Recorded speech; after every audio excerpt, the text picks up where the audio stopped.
देखिए आज का जो क्लास है, आज के क्लास में हम लोग रिफ्रैक्शन का स्टडी करेंगे। आप लोग इसके पहले वाले क्लासेस में रिफ्लेक्शन के बारे में जो 10th क्लास के सिलेबस में है वो सारा कुछ कवर कर चुके हैं। आज जो हमारा क्लास होगा वो क्लास होगा हमारा refraction of light. Refraction of light. देखिए बिफोर गोइंग टू स्टार्ट, सबसे पहले हम लोग ये जान लें कि रिफ्रैक्शन ऑफ लाइट होता क्या है। रिफ्लेक्शन में तो आपने पढ़ा था कि लाइट एक मीडियम से आते हुए किसी रिफ्लेक्टिंग सरफेस से टकरा कर उसी मीडियम में वापस लौट जाता है। रिफ्लेक्शन में आपने क्या पढ़ा था? रिफ्लेक्शन में आपने पढ़ा था कि देखिए रिफ्लेक्शन में आपने पढ़ा था कि ये मान लीजिए कोई रिफ्लेक्टिंग सरफेस है और लाइट मान लीजिए इस पर इंसिडेंट हो रहा है, दिस इज रे ऑफ लाइट, और ये लाइट इस पर इंसिडेंट हो रहा है और इससे स्ट्राइक करके इसी मीडियम में वापस जा रहा है। इसको आपने कहा था इंसिडेंट रे है और इसको बोलते थे हम लोग रिफ्लेक्टेड रे। ऐसा ही कुछ होता था, है ना? तो आप लोग रिफ्लेक्शन में क्या देखते थे कि जब कोई लाइट का रे किसी रिफ्लेक्टिंग सरफेस पर फॉल करता है तो टकरा कर उसी मीडियम में वापस लौट जाता है। लेकिन हम लोग रिफ्लेक्शन तो पढ़ चुके हैं, इसके लास्ट भी पढ़ चुके हैं।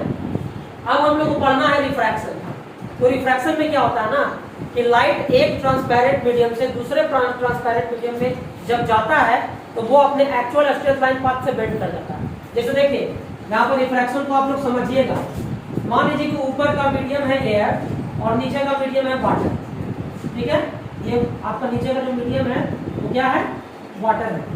और रिफ्रैक्शन में क्या होता है कि लाइट जब एक ट्रांसपेरेंट मीडियम से दूसरे ट्रांसपेरेंट मीडियम में जाता है तो वो अपने एक्चुअल स्ट्रेट लाइन पाथ से बेंड या डेविएट कर जाता है। इसी बेंडिंग या डेविएशन को हम लोग बोलते हैं रिफ्रैक्शन ऑफ लाइट। देखिए इसमें ऐसा होता है कि देखिए ये लाइट का रे है, ये एयर से वाटर में जब गया तो देखिए क्या हुआ। आप नोटिस कर रहे हैं कि जाना चाहिए था लाइट को सीधे, लेकिन ये सीधे स्ट्रेट लाइन पाथ में नहीं गया बल्कि अपने एक्चुअल पाथ से बेंड कर गया, डेविएट कर गया। इसी को बोलते हैं रिफ्रैक्शन ऑफ लाइट, ठीक है? अब यहाँ क्लियरली इस डायग्राम में देख रहे हैं, आप पढ़े ना रेक्टिलिनियर प्रोपगेशन ऑफ लाइट, उसमें आपने पढ़ा है कि लाइट हमेशा स्ट्रेट लाइन पाथ को फॉलो करता है। लाइट हमेशा स्ट्रेट लाइन पाथ को फॉलो करता है। लेकिन यहाँ आप क्या देख रहे हैं कि लाइट जब एयर से वाटर में गया, यानी एक मीडियम से दूसरे मीडियम में गया, तो वो अपने एक्चुअल स्ट्रेट लाइन पाथ से बेंड या डेविएट कर गया। इसी बेंडिंग या डेविएशन को हम लोग बोलते हैं रिफ्रैक्शन ऑफ लाइट। यानी whenever a ray of light travel from one transparent medium to another, then it gets deviated from its actual straight line path. This bending or deviation produced in the path of light is known as refraction of light. अब प्रश्न ये उठता है कि refraction होने का कारण क्या है? What is the reason? क्या आइडिया, ये क्यों ऐसा होता है? तो आपको हम बता दें, ये आप सभी को पता है कि लाइट का जो स्पीड है वो अलग अलग मीडियम में अलग अलग है। एयर में लाइट का स्पीड कुछ और है, वाटर में कुछ और है, ग्लास में कुछ और हो जाएगा, डायमंड में कुछ और हो जाएगा। और आप जानते हैं कि सबसे ज्यादा लाइट का स्पीड वैक्यूम में होता है जो कि 3 × 10⁸ मीटर पर सेकंड होता है। सभी को पता है ये बात। तो जब लाइट एक ट्रांसपेरेंट मीडियम से दूसरे ट्रांसपेरेंट मीडियम में इंटर करता है तो there is a change in speed of light. Speed of light बदलता है and that is responsible for bending और deviation produced in the path of light. मतलब लाइट का जो स्पीड चेंज होता है that is responsible for bending. तो अगर आपसे कोई पूछ दे कि what is the cause of refraction, simply आप कह सकते हैं कि when a ray of light travel from one transparent medium to another, then the speed of light changes and this is responsible for bending और deviation produced in the path of light and that's why this is responsible for refraction. Clear हो गया? यहाँ तक समझ गए? अब यहाँ देखिए, आप यहाँ पे समझिए कि ये जो है this is the surface separating two medium. ये क्या है? ये जो आप लाइन देख रहे हैं ये क्या है? Surface separating two medium. Two medium यानी दो मीडियम को सेपरेट करने वाला ये सरफेस है। ऊपर का मीडियम क्या है? एयर है, और नीचे का मीडियम क्या है? वाटर है ना? अगर ये आप देख रहे हैं कि ये आपका क्या है? इंसिडेंट रे। क्या ये आपका है इंसिडेंट रे, और ये क्या है आपका? ये कहलाता है रिफ्रैक्टेड रे। क्या कहलाता है? ये कहलाता है रिफ्रैक्टेड रे। और ये जो पॉइंट है इस पॉइंट को बोलते हैं पॉइंट ऑफ इंसिडेंस। क्या बोलते हैं इस पॉइंट को? Point of incidence. अब देखिए पॉइंट ऑफ इंसिडेंस पर अगर हम एक नॉर्मल खींचे, नॉर्मल का मतलब क्या होता है? एक परपेंडिकुलर खींचे। ये पॉइंट ऑफ इंसिडेंस पर हम क्या खींच रहे हैं? एक परपेंडिकुलर खींच रहे हैं। This is the normal, this is the normal drawn at point of incidence. This is an for normal, और ये नॉर्मल किस पे हम खींच रहे हैं, पॉइंट ऑफ इंसिडेंस पे। तो यहाँ देखिए नॉर्मल और इंसिडेंट रे के पीछे एक एंगल बन रहा है आई, इसको बोलते हैं एंगल ऑफ इंसिडेंस, इसको हम लोग कहते हैं एंगल ऑफ इंसिडेंस। और देखिए नॉर्मल और रिफ्रैक्टेड रे के बीच भी एक एंगल बन रहा है, एंगल आर, इसको बोलते हैं एंगल ऑफ रिफ्रैक्शन। क्या बोलते हैं इसको, एंगल ऑफ रिफ्रैक्शन। ठीक है, अब देखिए यहाँ पर आप रिफ्रैक्शन में क्या क्या टर्म होता है आप समझ गए। इंसिडेंट रे क्या होता है, जो लाइट का रे इंसिडेंट होता है, फॉल करता है, वो इंसिडेंट रे है। जो बेंड करके दूसरे मीडियम में जाने के बाद जो बेंड हो जाता है वो रिफ्रैक्टेड रे है। जिस पॉइंट पे फॉल करता है वो पॉइंट ऑफ इंसिडेंस है, उस पर जो परपेंडिकुलर ड्रॉ करते हैं उसको नॉर्मल बोलते हैं। तो जिस तरह से आपने पढ़ा था कि लाइट के रिफ्लेक्शन का 2 लॉ होता है, उसी तरह से लाइट के रिफ्रैक्शन का भी 2 लॉ होता है। कितने लॉज होते हैं लाइट के रिफ्रैक्शन के, तो ये हम लोग समझेंगे कि लाइट के रिफ्रैक्शन के कितने लॉज होते हैं। तो अब हम लोग थोड़ा सा जानेंगे कि लाइट के रिफ्रैक्शन का लॉज क्या है। हम लोग यहाँ बात करेंगे laws of refraction, laws of refraction. Light के रिफ्रैक्शन के कौन कौन से लॉज हैं, कौन कौन से नियम है लाइट के रिफ्रैक्शन। तो देखिए पहला लॉ जो है इसमें कहता है, पहला लॉ जो है ना वेरी सिमिलर है किससे, रिफ्लेक्शन का जो पहला लॉ था लाइट का उससे बहुत सिमिलर है। इसमें हम लोग बोलते हैं incident ray, refracted ray and the normal drawn at point of incidence all lie in the same plane. ये पहला लॉ कहता है incident ray, refracted ray and the normal drawn at point of incidence all lie in the same plane. हम ऐसा लिख सकते हैं incident ray, refracted ray and the normal drawn at point of incidence all lie in the same plane, all lie in the same plane। देखिए ये बहुत important है, आप याद रखिएगा इस चीज को। काफी हद तक ये रिफ्लेक्शन के जो फर्स्ट लॉ है उससे मिलता जुलता है। तो पहला लॉ यही है incident ray, refracted ray and the normal drawn at point of incidence all lie in the same plane. देखिए दूसरा जो लॉ है, वो दूसरा लॉ जो है वो कहता है कि sine of angle of incidence and the ratio of sine of angle of incidence and sine of angle of refraction is a constant for two medium called refractive index. देखिए आप लोग ट्रिग्नोमेट्री में साइन पढ़े होंगे, sine theta, cos theta, tan theta, ये सब trigonometric ratio है, इसके बारे में आप लोग पढ़ चुके हैं। तो दूसरा लॉ जो कहता है वो कहता है sine of angle of incidence. ये एंगल आई है ना, इसका साइन और एंगल आर का साइन का जो रेशियो है वो कहलाता है कांस्टेंट होता है मीडियम के लिए। इस कांस्टेंट को बोलते हैं हम लोग रिफ्रैक्टिव इंडेक्स। इस पर हम काफी डिटेल से भी चर्चा करेंगे रिफ्रैक्टिव इंडेक्स क्या होता है। और रिफ्रैक्टिव इंडेक्स को हम म्यू से डिनोट करते हैं, यानी साइन आई बटा साइन आर जो होता है इसको म्यू बोलते हैं। और इसको हम लोग कहते हैं स्नेल्स लॉ। क्या बोलते हैं इसको, स्नेल्स लॉ कहते हैं इसको। ठीक है, तो देखिए ये आपका सेकंड लॉ है। तो आप लाइट के रिफ्रैक्शन का 2 लॉ समझ गए, पहला लॉ भी समझ गए और दूसरा लॉ भी समझ गए, कहीं कोई दिक्कत नहीं है समझने में। अब देखिए इसमें आपको हम कुछ इंपॉर्टेंट बात बतलाना चाहते हैं जिसको आप थोड़ा ध्यान से सुनिएगा, और ये लॉ ऑफ रिफ्रैक्शन को भी याद रखिएगा। इसको हम इरेज कर रहे हैं, आप इसका स्क्रीनशॉट ले सकते हैं। अब जो है अब हम इसके आगे बढ़ रहे हैं और कुछ इंपॉर्टेंट ऑब्जर्वेशन की ओर बढ़ते हैं। देखिए एक बात मैं आपको बता देना चाहता हूँ, वो ये बात बताना चाहता हूँ कि जब लाइट एक ट्रांसपेरेंट मीडियम से दूसरे ट्रांसपेरेंट मीडियम में जाता है तो वो अपने पाथ से बेंड या डेविएट करता है, लेकिन बेंड या डेविएट तब करता है ना जब लाइट ऑब्लिकली एक मीडियम से दूसरे मीडियम में जाता है। यू नो ऑब्लिकली मतलब तिरछा। अगर लाइट एक मीडियम से दूसरे मीडियम में तिरछा अगर जाता है ना, उस कंडीशन में लाइट अपने पाथ से बेंड करेगा। लेकिन अगर मान लीजिए एकदम परपेंडिकुलरली फॉल करे, देखिए एक बहुत इंपॉर्टेंट बात हम बताने जा रहे हैं कि मान लीजिए नीचे का मीडियम कुछ है वाटर है मान लीजिए, और ऊपर का मीडियम मान लीजिए एयर है और नीचे का मीडियम वाटर है। लेकिन लाइट अगर नॉर्मली एक मीडियम से दूसरे मीडियम में जाता है तो लाइट के पाथ में कोई बेंडिंग या डेविएशन नहीं होता है। इस बात को एकदम याद रखिएगा। This is the point which must be kept in mind कि जब लाइट एक ट्रांसपेरेंट मीडियम से दूसरे ट्रांसपेरेंट मीडियम में एकदम परपेंडिकुलरली इंटर करता है, नॉर्मली इंटर करता है, तो there is no deviation in the path of light. Light के पाथ में कोई डेविएशन या कोई बेंडिंग नहीं होता है। तो यहाँ पर क्या होता है कि दिस इज द कंडीशन, यहाँ पर इंसिडेंट रे, रिफ्रैक्टेड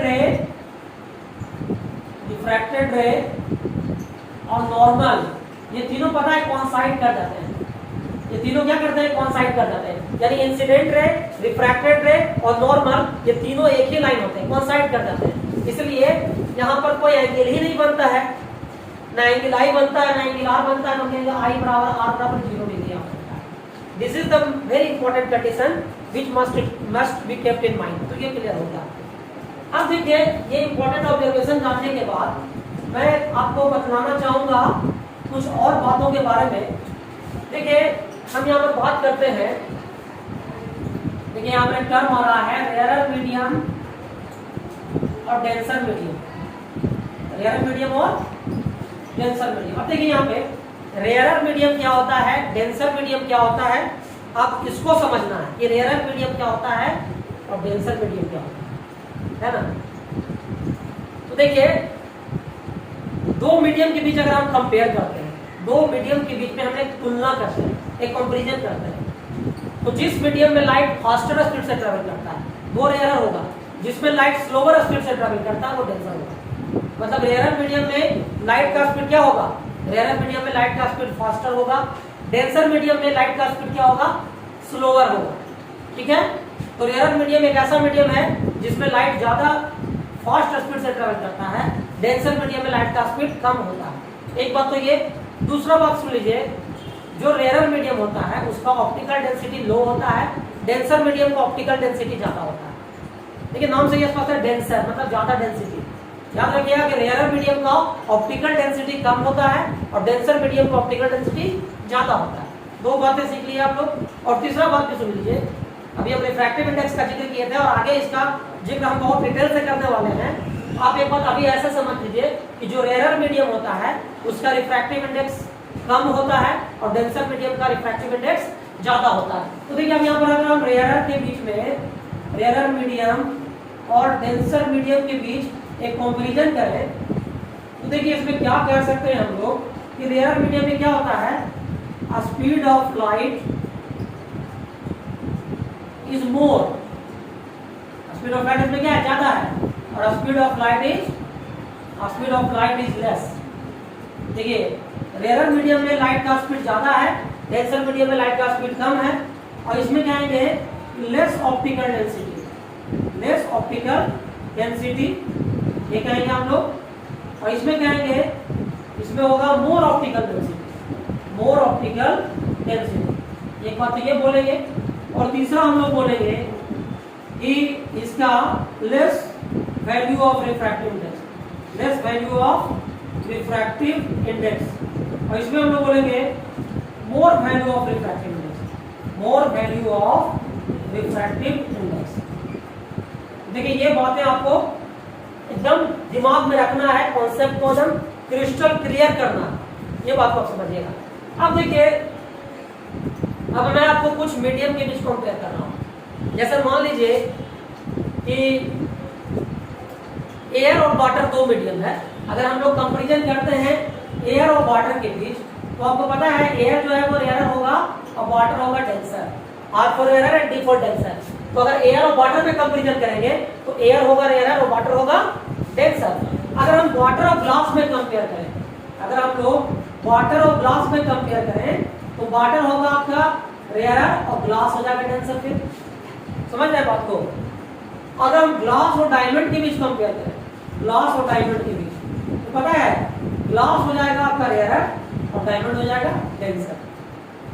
देखिए, हम यहाँ पर कंपैरिजन कर रहे हैं दो मीडियम के बीच, एयर और वाटर में air rare water denser, water और ग्लास में वाटर रेयर ग्लास डेंसर, और ग्लास और डायमंड में ग्लास रेयर और वाटर डेंसर। और इसके आधार पर अगर हम आपसे पूछ दें कि एयर में और डायमंड में कौन रेयर है, तो एयर रेयर है और डायमंड डेंसर है, या ग्लास और डायमंड में कौन रेयर और कौन डेंसर है, तो ग्लास रेयर होगा, डायमंड उस केस में डेंसर हो जाएगा। यानी दो मीडियम के बीच हम कंपेयर करके बता सकते हैं कि कौन मीडियम रेयर है और कौन मीडियम डेंसर है। क्लियर हो गया? आई थिंक आप लोग इस सब सारे चीजों को समझ रहे हैं। अगर मान लीजिए कि आपको कहीं भी कोई प्रॉब्लम होता है तो इस वीडियो के डिस्क्रिप्शन बॉक्स में आप कमेंट सेक्शन में लिख सकते हैं कि आपको कहाँ पे प्रॉब्लम हुई, और मैं आपको निश्चित रूप से उसका जवाब दूंगा, आप निश्चित रहिए।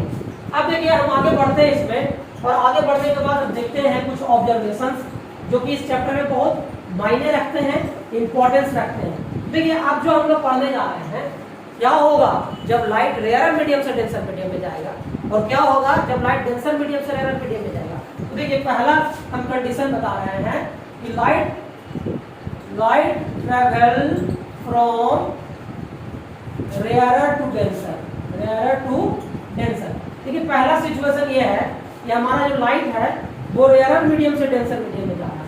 ठीक है, इसको समझिए, लाइट कहां से कहां जा रहा है, तो रेयर मीडियम से डेंसर मीडियम में जा रहा है।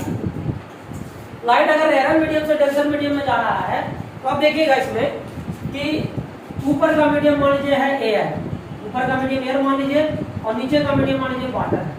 तो वाटर आपका कैसा मीडियम हो गया, डेंसर। एयर आपका कैसा मीडियम हो गया, रेयर। तो याद रखिएगा, एकदम इसको दिमाग में रखना है कि when light travel from rare medium to denser medium then it bends towards the normal. जब लाइट रेयर मीडियम से डेंसर मीडियम में आएगा तो वो नॉर्मल के टुवर्ड्स बेंड करेगा। देखिए ऐसा हम एक डायग्राम से भी आपको क्लियर करते हैं। देखिए मान लीजिए ये आपका वाटर है, वाटर बना देते हैं इस तरह से। देखिए इस डायग्राम को आप देखिए, और ये आपका नॉर्मल है, यहाँ पर ये आपका नॉर्मल हो गया, ये पॉइंट ऑफ इंसिडेंस है, ये आपका इंसिडेंट रे है, और ये आपका रिफ्रैक्टेड रे है। आप इसमें क्या नोटिस कर रहे हैं, देखिए तो लाइट को जाना चाहिए था, अगर एक्टिविजन को जाना चाहिए था इसको सीधे, लेकिन क्या ये लाइट सीधे गया है, नहीं गया है। ये किसके तरफ बेंड कर गया है, आप नोटिस कीजिए किसके तरफ बेंड किया है, ऑब्वियसली ये नॉर्मल के टुवर्ड्स बेंड किया है। इस बात को एकदम याद रखिएगा कि लाइट अगर रेयर मीडियम से डेंसर मीडियम में जाता है तो वो नॉर्मल के टुवर्ड्स बेंड करता है, और उस स्थिति में जो एंगल आर का वैल्यू होता है वो छोटा हो जाता है, आर जो है लेस देन हो जाता है आई से। समझ रहे हैं, एंगल ऑफ रिफ्रैक्शन जो है छोटा हो जाता है, एंगल ऑफ इंसिडेंस से एंगल ऑफ रिफ्रैक्शन क्या होता है, छोटा हो जाता है। समझ रहे हैं बात को। अब देखिए, अब एक और कंडीशन देख रहे हैं हम लोग कि लाइट अगर डेंसर से रेयर में जाएगा तो क्या होगा, यानी light travel from denser to rare. अगर लाइट डेंसर से रेयर में जाएगा तो क्या होगा, तो देखिए लाइट अगर डेंसर से रेयर में जाएगा ना तो नॉर्मल से दूर भागेगा, ठीक इसका उल्टा होगा। अब क्या देख रहे थे कि जब रेयर से डेंसर में आता था तो नॉर्मल का टुवर्ड्स बेंड करता था रिफ्रैक्टर में, लेकिन आप देखिए क्या होगा, मान लीजिए कि ऊपर का मीडियम है डेंसर, ऊपर मान लीजिए कोई डेंसर मीडियम, मान लीजिए ग्लास है, ग्लास को मानते हैं डेंसर मीडियम, ग्लास को इतना मानते हैं, और नीचे का मीडियम एयर है। तो ये ग्लास आपका डेंसर मीडियम है और एयर आपका रेयर मीडियम है।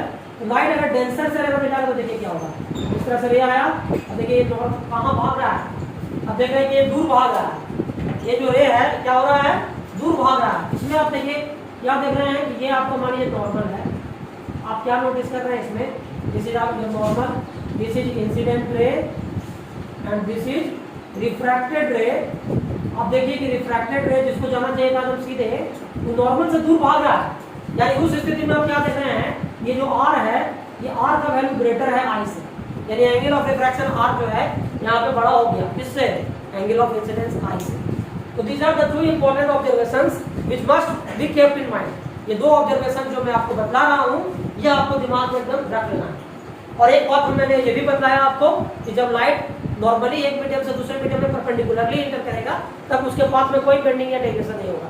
कंडीशन ये है कि लाइट का रिफ्रैक्शन तभी होगा जब लाइट एक मीडियम से दूसरे मीडियम में ऑब्लिकली इंटर करता है। तो इस बात को आप लोग ध्यान में रखेंगे, ठीक है।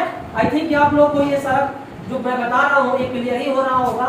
अब इसके आगे हम थोड़ा बढ़ते हैं और हम लोग बात करते हैं अब जो हमारा एक बहुत इंपॉर्टेंट टॉपिक इस चैप्टर का है वो है रिफ्रैक्टिव इंडेक्स। इसकी हम लोग बात करते हैं कि रिफ्रैक्टिव इंडेक्स क्या होता है। रिफ्रैक्टिव इंडेक्स देखिए, अब ये रिफ्रैक्टिव इंडेक्स की हम लोग बात करते हैं कि रिफ्रैक्टिव इंडेक्स किसको कहा जाता है। तो देखिए आपको हम ऐसे बता देते हैं कि रिफ्रैक्टिव इंडेक्स है जो दो मीडियम में लाइट के स्पीड का रेशियो है। लाइट अगर एक मीडियम से दूसरे मीडियम में जाता है तो दो मीडियम में लाइट के स्पीड का जो रेशियो होगा दैट इज रिफ्रैक्टिव इंडेक्स। अब जरूरी नहीं है कि लाइट एक मीडियम से दूसरे मीडियम में जाए, लाइट तो वैक्यूम में भी ट्रेवल कर सकता है, तो लाइट वैक्यूम से भी किसी मीडियम में जा सकता है। अब देखिए यहाँ पर दो केसेज हो गए। केसेज दो इसलिए हो गए कि पहली बात कि लाइट अगर एक मीडियम 1 से मीडियम 2 में जाता है, यानी एक ट्रांसपेरेंट मीडियम से दूसरे ट्रांसपेरेंट मीडियम में जाता है, तो वहाँ पर दो डिफरेंट मीडियम मौजूद है। लेकिन ऐसा भी तो हो सकता है ना कि लाइट वैक्यूम से किसी मीडियम में जाए, तो यहाँ पर देखिए अब दो बातें आती है हम लोग को यहाँ पर, ये दो चीज समझना है। एक होता है relative refractive index, relative refractive index, और दूसरा होता है absolute refractive index, absolute refractive index.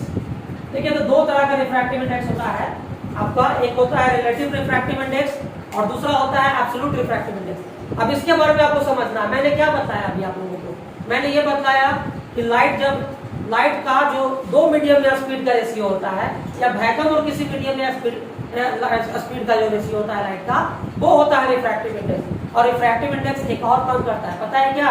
Refractive index बताता है कि लाइट जब एक मीडियम से दूसरे मीडियम में जाता है तो what is the extent of deviation produced in the path of light. Light के पाथ में what is the quantity of deviation, what is the quantity of bending produced in the path of light, that is called refractive index. ठीक है, देखिए यहाँ पर दो refractive index होते हैं। देखिए अब यहाँ पर मैं एक बात आपको क्लियर करना चाहूंगा कि जब एक मीडियम से लाइट दूसरे मीडियम में जाता है, जब लाइट एक मीडियम से दूसरे मीडियम में जाता है, तब एक मीडियम का रिफ्रैक्टिव इंडेक्स जब दूसरे मीडियम के रेस्पेक्ट में लिखते हैं तो that is called relative refractive index. When light travel from one transparent medium to the other, then the refractive index of one medium with respect to another medium is known as relative refractive index. लेकिन absolute refractive index क्या होता है कि when light travel from vacuum to a medium, जब light vacuum से किसी medium में जाता है, then the refractive index of that medium is called absolute refractive index. तो देखिए यहाँ पर दो बातें क्लियर हो गई आपको कि रिलेटिव रिफ्रैक्टिव इंडेक्स में क्या होता है कि लाइट एक मीडियम से दूसरे मीडियम में जाता है, तब एक मीडियम का रिफ्रैक्टिव इंडेक्स दूसरे के रेस्पेक्ट में जब लिखते हैं तो वो रिलेटिव रिफ्रैक्टिव इंडेक्स होता है। लेकिन लाइट वैक्यूम से अगर किसी मीडियम में जाता है तब उस मीडियम का जो रिफ्रैक्टिव इंडेक्स होता है वो एब्सोल्यूट रिफ्रैक्टिव इंडेक्स होता है। ठीक है, आप इसको ऐसे समझिए। देखिए यहाँ पर हम डायग्राम से आपको क्लियर करते हैं। दिस इज योर मीडियम 1, ये आपका मीडियम 1 है, and this is your medium 2, ये आपका मीडियम 2 है। और लाइट जो है मीडियम 1 से मीडियम 2 में जा रहा है। तो देखिए ये आपका मीडियम 1 है और मीडियम 1 से लाइट मीडियम 2 में जा रहा है, देख रहे हैं। और यहाँ पर हम देखिए ये यहाँ पर हम एक पॉइंट ऑफ इंसिडेंट देते हैं और ये आपका नॉर्मल हो गया n। पता है इसको हम एंगल आई बोलते हैं, इसको हम लोग एंगल आर बोलते हैं। अब देखिए अगर मीडियम 1 में लाइट का स्पीड है c1, अगर मीडियम 1 में लाइट का स्पीड c1 है, c1 जो है वो speed of light in medium 1 है, और c2 जो है वो आपका speed of light in medium 2 है। देख लीजिए c1 क्या है, speed of light in medium 1, और c2 क्या है, speed of light in medium 2। तो अगर हम c1 बाई c2 अगर लिखेंगे तो पता है क्या होगा, ये होगा refractive index of medium 2 with respect to 1। ये लिखने का तरीका है, रिफ्रैक्टिव इंडेक्स को एक ग्रीक नोटेशन म्यू से डिनोट करते हैं, और म्यू के फुट में 2 लिख दिए हैं, यानी म्यू के सबस्क्रिप्ट में 2 लिखे हैं और सुपरस्क्रिप्ट में 1 लिखे हैं। यानी जो सबस्क्रिप्ट में लिखे हैं वो उस मीडियम का रिफ्रैक्टिव इंडेक्स है, यानी मीडियम 2 का रिफ्रैक्टिव इंडेक्स 1 के रेस्पेक्ट में। इसको ऐसे भी लिख सकते हैं हम लोग, इस तरह से भी लिख सकते हैं, या इसको हम ऐसे भी लिख सकते हैं मीडियम 2 में। देखिए ये मीडियम 2 का रिफ्रैक्टिव इंडेक्स 1 के रेस्पेक्ट में है, और पता है ये sin i बटा sin r के बराबर होगा। स्नेल्स का पढ़े आप लोग, sin i और sin r कैसे होगा, यानी μ21 जो होगा वो sin i बटा sin r भी होगा, एक बात ये भी होगा, और μ21 जो होगा वो c1 बटा c2 भी होगा। ये बात हमेशा याद रखिएगा, ठीक है। तो ये हो गया, अब ये तो क्लियर हो गया आपको मीडियम 2। देखिए अब यहाँ पर एक चीज मैं आपको और क्लियर करना चाहूंगा, अगर मान लीजिए कि हम ऐसे लिखते हैं, इसका मतलब होता है ऐसे लिखते हैं या ऐसे लिखते हैं या फिर ऐसे लिखते हैं, तो ये क्या है, ये है refractive index of medium 2 with respect to medium 1। ठीक है, ये होता है refractive index of medium 2 with respect to medium 1। लेकिन अगर हम ऐसे लिखें तो क्या होगा बताइए, तो इस तरह से लिखें, ऐसे लिखें या ऐसे लिखें या फिर ऐसे लिखें, तब तो ये जस्ट इसका उल्टा हो गया ना। अब तो हम लोग कहेंगे कि मीडियम 1 का रिफ्रैक्टिव इंडेक्स 2 के रेस्पेक्ट में, ये हो गया। लेकिन पता है इसका वैल्यू क्या होगा, अगर हम इसको उल्टा करके लिखें, जहां पर μ12 अगर लिखेंगे, इसको हमको लिखना पड़ेगा sin r बटा sin i। देखिए ऐसे लिखना पड़ेगा, यानी यहाँ μ21 को sin i बटा sin r लिख रहे हैं, तो μ12 को हमको sin r बटा sin i लिखना पड़ेगा। पड़ेगा और μ12 को हमको लिखना पड़ेगा C1 बटा C2/C1, ऐसे लिखना पड़ेगा। यहाँ पर हमने क्या लिखा था C1/C2, अब यहाँ पर लिखना पड़ेगा हमको C2/C1, यानी उसका उल्टा लिखना पड़ेगा। अब आप प्रश्न कीजिएगा कि इसका ये उल्टा क्यों लिख दिए हम लोग, क्या कारण था कि हम एकदम रिवर्स या रेसिप्रोकल करके लिखे हैं, उसके पीछे कारण है। कारण क्या है थोड़ा इस पर भी हम देखते हैं। आप इसको थोड़ा इसको अगर समझना चाहें तो इसका स्क्रीनशॉट ले सकते हैं। अभी मैं इसको इरेज कर दे रहा हूँ, देखिएगा आगे भी समझेंगे इसको। देखिए हम यहाँ पर एक बात करने जा रहे हैं, एक अब चूंकि हम लोग पढ़ रहे हैं रिलेटिव रिफ्रैक्टिव इंडेक्स, अभी हम एब्सोल्यूट तो पढ़ा नहीं रहे हैं, तो यहाँ पर एक नया टर्म आ गया है और वो नया टर्म पता है क्या है, ये नया टर्म है आपका reversibility principle of light. Reversibility principle of light, देखिए अब रिवर्सिबिलिटी प्रिंसिपल ऑफ लाइट, अब कहेंगे कि ये कौन सा नया चीज आ गया है यहाँ पे। तो देखिए अब इसके बारे में थोड़ा सा आप समझ लीजिए कि रिवर्सिबिलिटी प्रिंसिपल ऑफ लाइट होता क्या है। रिवर्सिबिलिटी प्रिंसिपल ऑफ लाइट कहता है कि जो लाइट का पाथ होता है वो रिवर्सेबल होता है, लाइट का पाथ रिवर्सेबल होता है। यानी लाइट जो है अगर मीडियम 1 से मीडियम 2 में आता है तो जिस पाथ को फॉलो करता है, अगर मीडियम 2 से 1 में अगर रिटर्न करना हो तब भी वो वही पाथ को फॉलो करेगा। देख लीजिए अगर हम ऐसा बनाते हैं यहाँ पर, this is your medium 1 and this is your medium 2, और लाइट अगर मीडियम 1 से मीडियम 2 में जा रहा है, और ये जो अगर लाइट का जो रे है मीडियम 1 से मीडियम 2 में जा रहा है, ये नॉर्मल है। अगर मान लीजिए कि अगर इसको हम फॉल करा दें परपेंडिकुलरली किसी प्लेन मिरर पे, तो ये टकरा के जाएगा भी तो इसी पाथ पे जाएगा। देख लीजिए यानी अगर मीडियम 1 से मीडियम 2 में जा रहा है तो ये आई है, ये आर है, एंगल ऑफ इंसिडेंस आई है, एंगल आर है। मीडियम 1 से 2 में जा रहा है तो, और यहाँ लाइट का स्पीड C1 और यहाँ लाइट का स्पीड C2 है। लेकिन जब लाइट इसी पाथ को फॉलो करते हुए अगर मीडियम 1 से 2 से 1 में रिटर्न करेगा तो वहां पर आर जो है वो आई का काम करेगा, और आई जो है वो फिर आर का काम करेगा कि नहीं। अभी आप मीडियम 1 से मीडियम 2 में जा रहा है तो आई एंगल ऑफ इंसिडेंस है और आर एंगल ऑफ रिफ्रैक्शन है। लेकिन जब ये रिवर्स करेगा, जब ये मीडियम 2 से 1 में वापस लौटेगा तो आर जो है वो आई का काम करेगा और आई जो है वो आर का काम करेगा। उस स्थिति में क्या होगा, साइन आई बटा साइन आर हम जो लिखते हैं किसके लिए लिखते हैं, μ21 के लिए। तो अगर μ12 के लिए लिखेंगे तो हमको साइन आर बटा साइन आई लिखना पड़ेगा, और इसके लिए हम लिखते हैं μ21 के लिए C1 बटा C2, तो इसके लिए हमको लिखना पड़ेगा C2 बटा C1। और एक बात देख लीजिए कि अगर दोनों को आप गुना कीजिएगा μ21 को और μ12 को अगर मल्टीप्लाई कीजिएगा तो क्या होगा, C2 बाई ये आपका C1 बाई C2 है और ये C2 बाई C1 है, कट जाएगा तो क्या आएगा 1 आएगा। यानी μ21 गुने μ12 इन दोनों का प्रोडक्ट 1 आता है। This is the mathematical form of reversibility principle of light. या अगर ऐसे देखें μ21 गुने μ12 को मल्टीप्लाई कीजिएगा तो यहाँ साइन आई बटा साइन आर है और यहाँ साइन आर बटा साइन आई है, ये सब कैंसिल हो जाएगा, ये दोनों कट के 1 आएगा। तो यहाँ से μ21 गुने μ12 इसका जो प्रोडक्ट है वो 1 के बराबर है। ठीक है, तो आप क्या सीख रहे हैं इसमें, आप एक बात सीख रहे हैं कि मीडियम 2 का रिफ्रैक्टिव इंडेक्स अगर 1 के रिस्पेक्ट में लिखते हैं तो वो रेसिप्रोकल है किसका, μ21 जो है वो रेसिप्रोकल है μ12 का। एक बात तो आप ये समझ रहे हैं, और दूसरा समझ रहे हैं कि μ12 जो है वो रेसिप्रोकल है μ21 का, ये भी आप समझ रहे हैं, यानी कि एक दूसरे के रेसिप्रोकल से। ठीक है, कहीं कोई दिक्कत नहीं है इसमें, समझ रहे होंगे, इस बात को एकदम याद रखिएगा। चलिए ठीक है, अब आगे बढ़ते हैं। अब हम लोग एब्सोल्यूट रिफ्रैक्टिव इंडेक्स पे आते हैं कि एब्सोल्यूट रिफ्रैक्टिव इंडेक्स क्या होता है, इसकी बात हम लोग करते हैं। देखिए अभी तक हम लोग रिलेटिव रिफ्रैक्टिव इंडेक्स की बात कर रहे थे, अब हम लोग एब्सोल्यूट रिफ्रैक्टिव इंडेक्स की बात कर रहे हैं।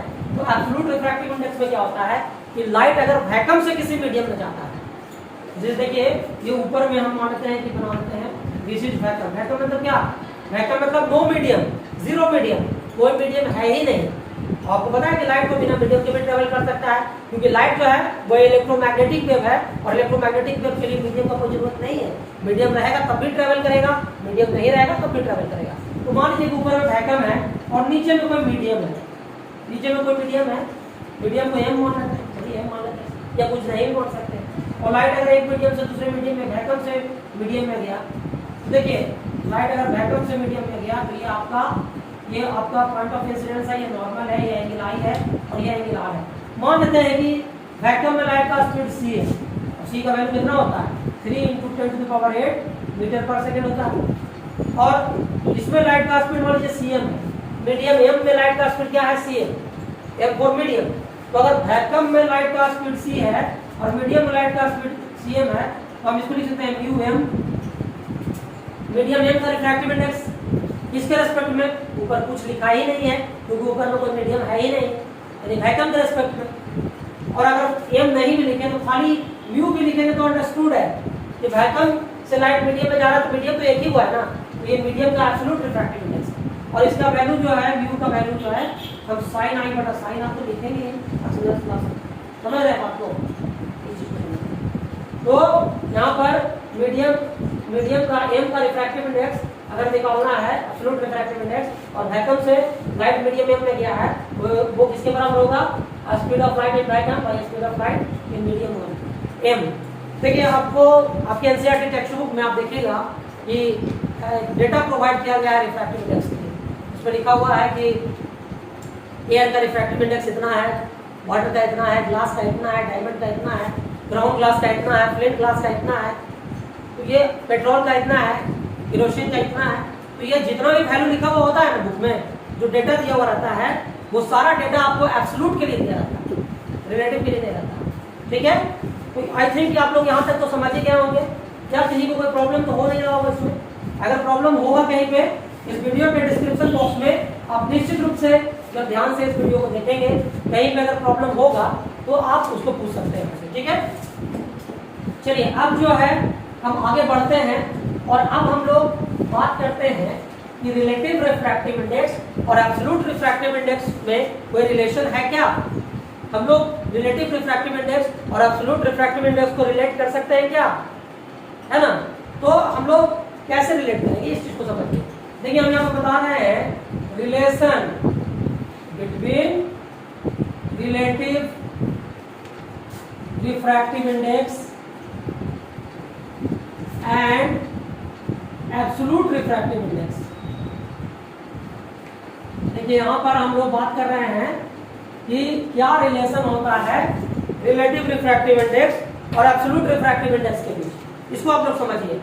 देखिए हम यहाँ पर क्या लिख दिए, आप बताइए, ये μ21 अगर आप लिखे हैं तो ये क्या है, मीडियम 2 का रिफ्रैक्टिव इंडेक्स 1 के रेस्पेक्ट में, यही है ना। μ21 का मतलब क्या होगा, मीडियम 2 का रिफ्रैक्टिव इंडेक्स 1 के रेस्पेक्ट में। तो इसको हम क्या लिखते हैं, इसको हम लिखते हैं c1 बटा c2। लिखते हैं कि नहीं बताइए। अगर लाइट मीडियम 1 से मीडियम 2 में जा रहा है, ऐसे नोटिस कीजिए कि लाइट अगर मीडियम 1 से मीडियम 2 में जा रहा है और मीडियम 1 में लाइट का स्पीड c1 है और मीडियम 2 में लाइट का स्पीड c2 है, तो c1 और c2 का जो रेशियो होगा वो मीडियम 2 का रिफ्रैक्टिव इंडेक्स 1 के रेस्पेक्ट में होगा, सबको पता है। अगर हम इसको ऐसे लिखते तो क्या दिक्कत है, कुछ c/c2 और c/c1 अगर ऐसे लिखते तो क्या दिक्कत है। तो अगर हम ऐसे लिखे हैं c/c2 अपॉन c/c1, तो देखिए इसमें क्या होगा, c/c2 ऐसे होगा, c1 ऊपर चला जाएगा, c नीचे आ जाएगा, c कटेगा, c1 बटा c2 हो जाएगा। बात तो वही आएगा ना। अब ये बताइए कि हम इसको इस तरह से लिख सकते हैं कि नहीं, आप सभी मैथमेटिक्स पढ़ते हैं, सबको पता है कि हाँ वाकई ऐसा लिख सकते हैं। अब ये बताइए कि c क्या होता है, speed of light in vacuum होता है। c क्या होता है, speed of light in vacuum, और c2 क्या है, speed of light in medium 2। तो लाइट अगर वैक्यूम से मीडियम 2 में जा रहा है तो ये मीडियम 2 का एब्सोल्यूट रिफ्रैक्टिव इंडेक्स हुआ ना, हुआ कि नहीं। और उसी तरह से c जो है speed of light in vacuum है और c1 है speed of light in medium 1। तो लाइट वैक्यूम से मीडियम 1 में जा रहा है, तो ये मीडियम का 1 का एब्सोल्यूट रिफ्रैक्टिव इंडेक्स हुआ। तो आप ऐसे लिख सकते हैं कि μ21 को आप लिख सकते हैं μ2/μ1, इस तरह से लिख सकते हैं। और जब आप इस तरह से रेसिप्रोकल कीजिएगा तो क्या होगा, नीचे का चीज ऊपर, ऊपर का चीज नीचे हो जाएगा। तो μ12 को क्या लिख सकते हैं, μ1/μ2 को लिख सकते हैं, ऐसा भी आप लिख सकते हैं, लिख सकते हैं ना। तो इस तरह से आप देख लीजिए एक रिलेशन आ गया कि मीडियम 2 का आप ऐसे लिख सकते हैं कि refractive index of medium 2 with respect to WRT, मतलब with respect to medium 1। Medium 2 का रिफ्रैक्टिव इंडेक्स 1 के रेस्पेक्ट में लिखेंगे तो ये बराबर क्या होगा, ये होगा absolute refractive index of medium 2 divided by absolute refractive index of medium एक तो ये चीज हो गया। और उसी तरह से इसको भी लिख सकते हैं, कि refractive index of medium 1 with respect to medium 2। इसको आप क्या लिख सकते हैं? इसको आप लिख सकते हैं absolute refractive index of medium 1 divided by absolute refractive index of medium 2। ऐसा आप लिख सकते हैं। तो this must be kept in mind. मैंने आपको लैंग्वेज के रूप में इसलिए लिख करके दिया है। लैंग्वेज के रूप में आप जब लिखिएगा तो आप नोट कर सकते हैं और आपको याद रखने में सुविधा होगी।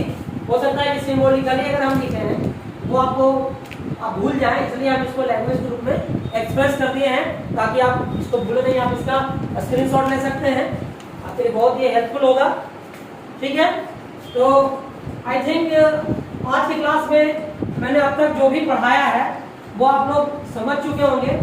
आज मैं इस वीडियो को यहीं पे रोक रहा हूँ। आगे के क्लासेस में मैं इसको फिर से कंटिन्यू करूंगा और आगे की क्लास में मैं आपको इस चैप्टर की जो आगे की बातें हैं वो मैं आपको बताऊंगा। तब तक के लिए धन्यवाद।